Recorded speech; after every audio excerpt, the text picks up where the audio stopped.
Antakya, dans le sud-est de la Turquie, c'est ici que vit la plus grande communauté d'alaouites du pays, des musulmans majoritairement implantés en Syrie voisine et dont est issu le président syrien. En Turquie, les alaouites sont quelques centaines de milliers. Beaucoup, comme Mutlu, ont du mal à comprendre les critiques envers le régime de Bachar al-Assad.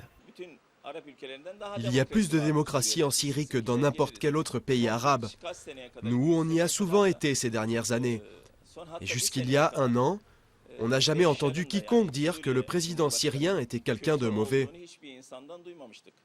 Qu'ils soient alaouites ou sunnites, comme la majorité des Turcs, beaucoup d'habitants d'Antakya ont des liens familiaux ou amicaux avec la Syrie. Il est où, Bachar? Bachar, on a dû enlever la photo parce qu'il y a eu des infiltrations d'eau, mais sinon... Mustapha et sa femme Suheila, l'un sunnite, l'autre alaouite, dirigent la première troupe de théâtre arabophone de Turquie. Ils ont souvent joué en Syrie, y ont des amis, et pour eux, la situation sur place ne nécessite absolument pas que la Turquie s'en mêle. Pour autant que je sache, il n'y a pas d'oppression, de torture ou de combat là-bas. Tout ça, c'est très exagéré.